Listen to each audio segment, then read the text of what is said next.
नमस्कार, मैं कैलाश शर्मा एक बार फिर उपस्थित हूं आपके सामने कक्षा 9 मणि का भाग 1 का 8वां पाठ लेकर, जिसका नाम है न धर्म वृद्धेषु वयः समीक्ष्यते।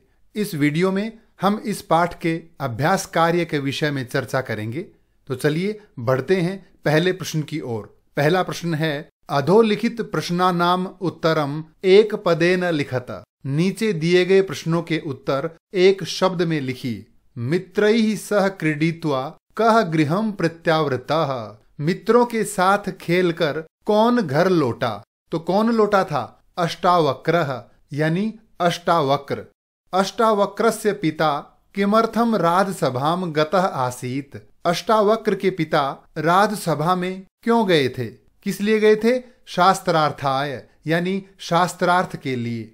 त्वम बालोसी, तुम बालक हो। राजसभायाम तव प्रवेशो न सुलभः। राजसभा में प्रवेश करना तुम्हारे लिए आसान नहीं है। इति कस्य वचनम, ये किसके वचन हैं? तो ये माता ने कहा था। तो किसके वचन है? मातुहु यानी माता के। अगला है, ईदृशिम तादृशिम वा आशंकाम मा विधेहि। ऐसी वैसी कोई आशंका मत करो, यानी ऐसा वैसा कुछ मत सोचो। इति आश्वासनम कस्मै दीयते। यह आश्वासन किसे दिया गया? ये बात अष्टावक्र ने किसको कही थी? माता को। तो यह आश्वासन किसको दिया? मात्रे, माता को। अगला प्रश्न है, अष्टावक्रम दृष्ट्वा के उच्चैः अहसन। अष्टावक्र को देखकर कौन जोर से हंसे? कौन हंसे थे? सभा में बैठे विद्वान, तो पंडिताः यानी विद्वान। अगला प्रश्न है, अष्टावक्रः किम कृत्वा पंडितान अजयत। अष्टावक्र ने क्या करके विद्वानों को जीत लिया? उसने विद्वानों के साथ क्या किया था? क्या किया था? शास्त्रार्थ। तो किम की जगह लिखेंगे शास्त्रार्थम, यानी शास्त्रार्थ करके जीत लिया। अगला प्रश्न है, राजसभायाम मिथ्या ज्ञान गर्विताः के। राजसभा में ज्ञान के झूठे घमंड से युक्त कौन थे? किन को ज्ञान का झूठा घमंड था? विद्वानों को, तो पंडिताः।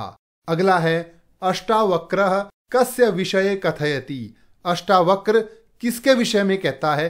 किसके बारे में कहता है कि ये अस्थि रुधिर मांस मेदो भरिते चर्म वेष्टिते इति, यानी हड्डी खून मांस चर्बी और चमड़े आदि से युक्त। ऐसा किसके लिए कहा था अष्टावक्र ने? शरीर के लिए, तो शरीरस्य।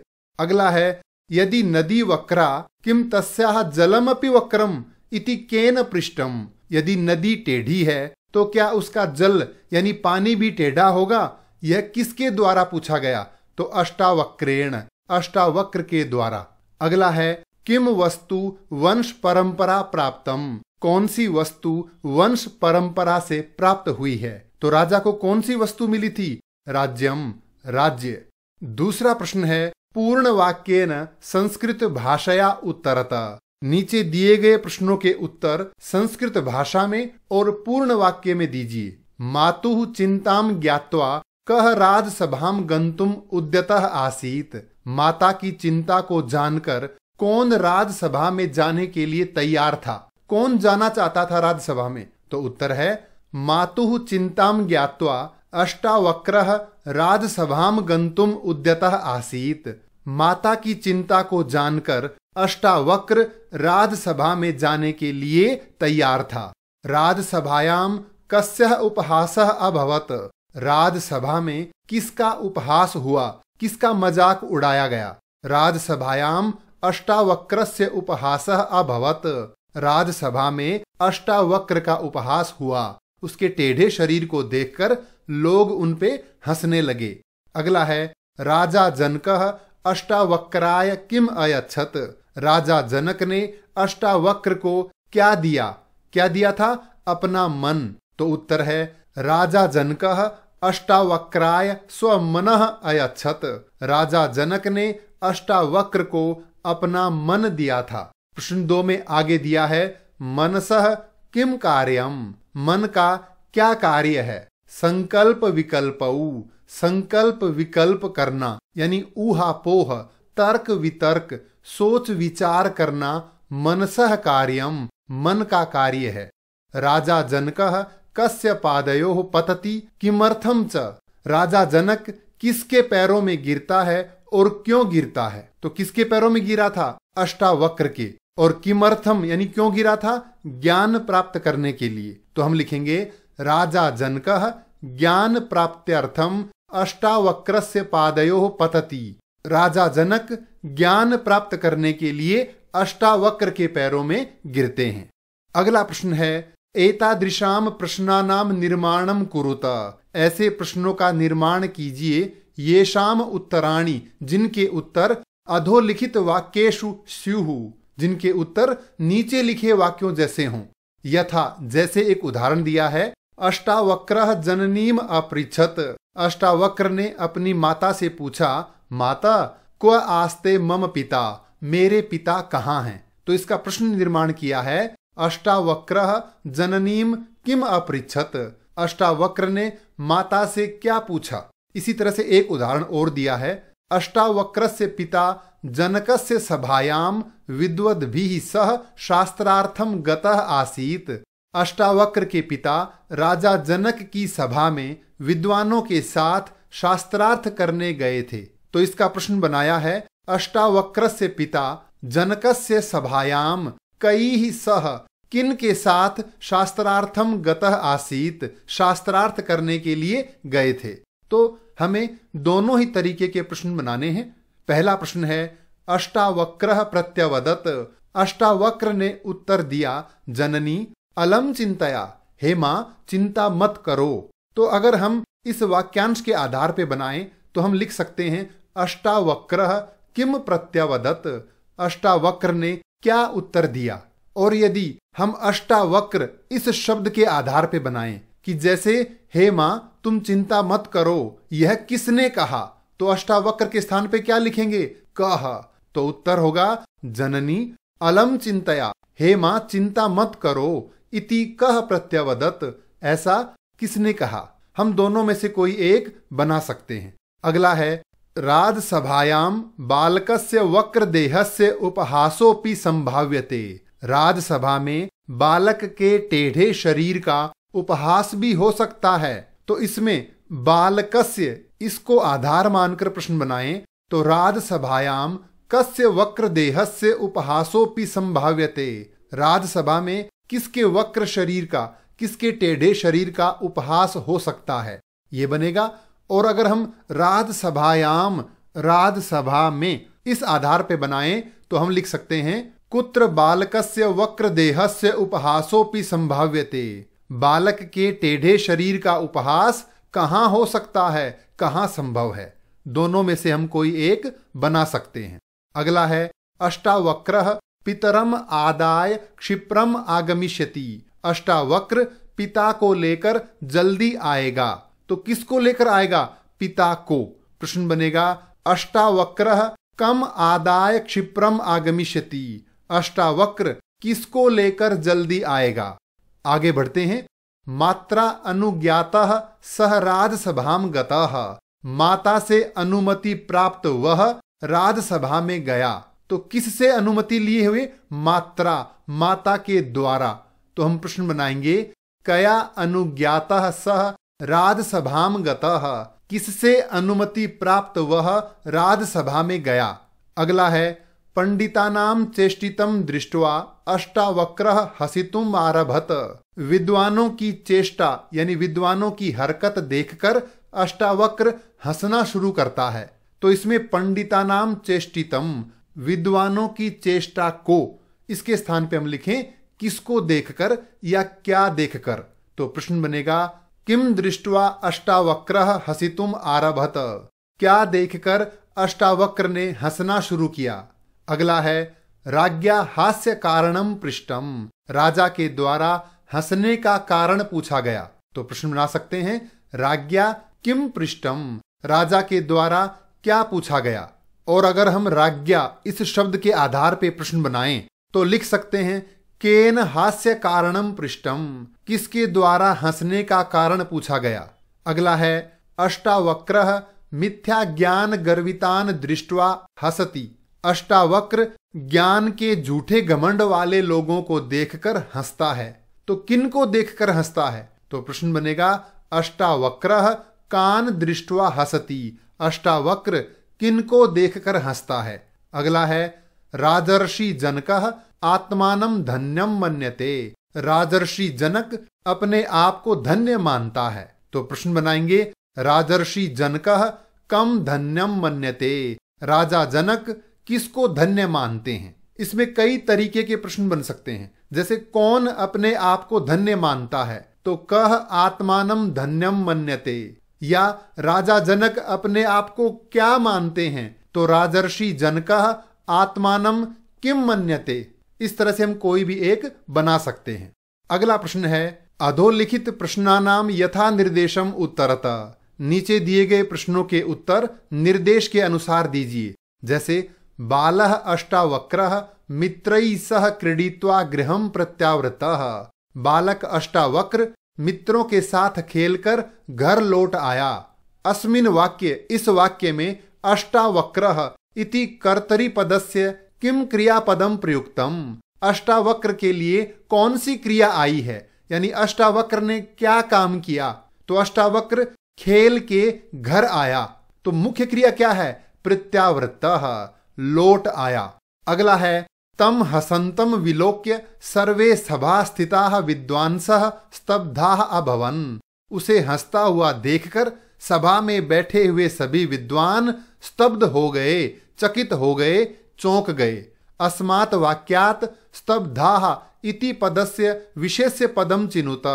इस वाक्य से स्तब्धाः इस शब्द का विशेष्य चुनना है, यानी कौन चौंक गए? तो विद्वांसः, विद्वान। अगला है अहम भवद्दर्शनैः आत्मानं धन्यम मन्ये। मैं आपके दर्शनों से स्वयं को धन्य मानता हूं। अत्र इस वाक्य में मन्ये यानी मानता हूं इति क्रियापदस्य किम कर्तरी पदम प्रयुक्तम। इस क्रिया का कर्ता कौन है कि मानता हूं? कौन मानता है? अहम यानी मैं। तो अहम कर्ता है और मन्ये क्रिया है। प्रश्न 4 में आगे दिया है मात्रा अनुमतः अष्टावक्रः राजसभाम गतः। माता से अनुमति प्राप्त अष्टावक्र राजसभा में गया। अस्मिन् वाक्य अष्टावक्रः इत्यस्य विशेषणम चिनुत। इस वाक्य से अष्टावक्र का विशेषण बताइए। तो कैसा अष्टावक्र? अनुमतः यानी अनुमति प्राप्त। तो इस वाक्य में ये विशेषण है और ये विशेष्य है, तो उत्तर होगा अनुमतः। अगला है तस्य वक्र देहम वीक्ष्य पंडिताः तार स्वरेण अहसन। उसका टेढ़ा शरीर देखकर विद्वान जोर से हंसे। अत्र यानी इस वाक्य में दृष्ट्वा देखकर, इस शब्द का पर्याय पदम यानी पर्यायवाची शब्द क्या है? कौन से शब्द का अर्थ है देखकर? तो वो शब्द है वीक्ष्य यानी देखकर। अगला है इच्छामि भवद्भ्यः किंचित दातुम। मैं तुम्हें कुछ देना चाहता हूं।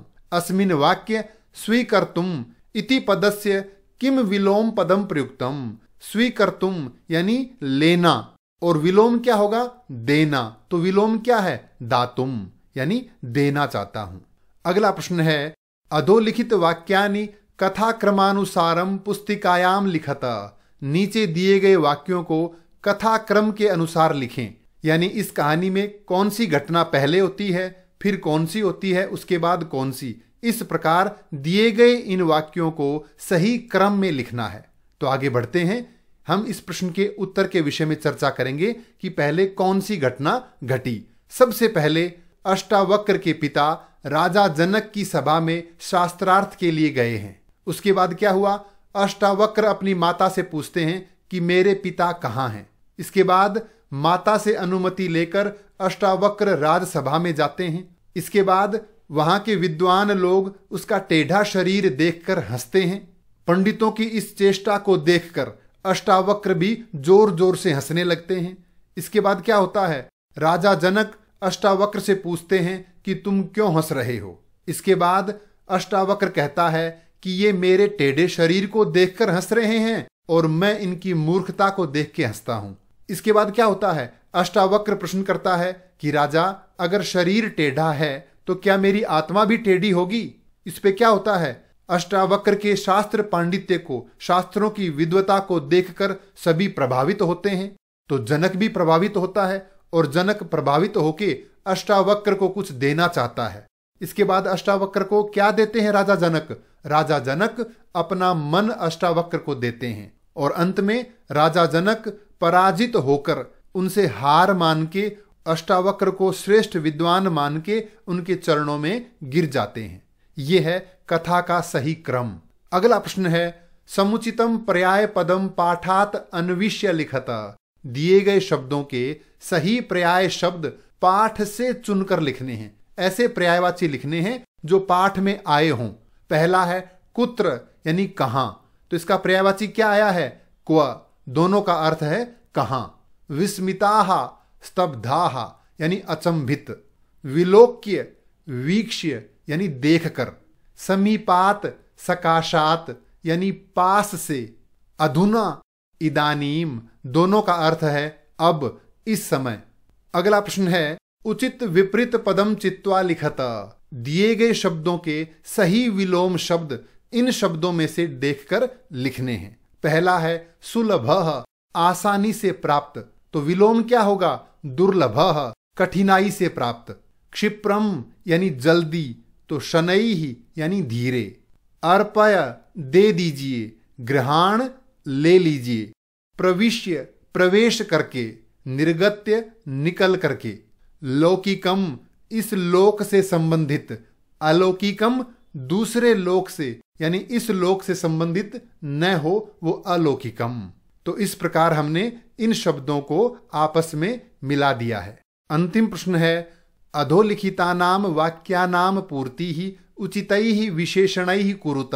अर्थात नीचे दिए गए वाक्यों के रिक्त स्थानों में इस बॉक्स से सही विशेषण शब्द चुनकर भरिए।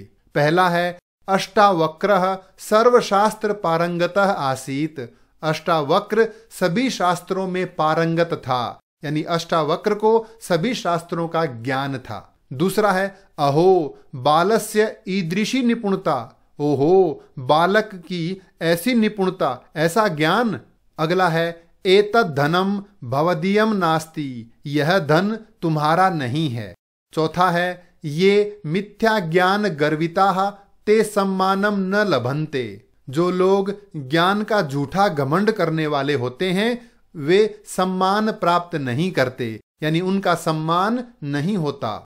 पांचवा है राजसभा विद्वद भी ही अलंकृता अस्ति। राजसभा विद्वानों से सजी हुई है। अगला है मित्रस्य कटु व्यवहारम दृष्ट्वा अहम स्तब्धः अभवम। मेरे मित्र का कड़वा व्यवहार देखकर मैं चौंक गया। अगला है आत्मा निराकारः उच्यते। आत्मा को निराकार कहा जाता है। उदारता गुणः न सुलभः। अर्थात उदारता का गुण आसान नहीं है, यानी सभी लोग उदार अर्थात बड़े दिल वाले नहीं होते। ये था पाठ न धर्म वृद्धेषु वयः समीक्ष्यते। इस पाठ से संबंधित कोई भी प्रश्न हो तो कृपया कमेंट्स में लिखकर अवश्य पूछें। धन्यवाद।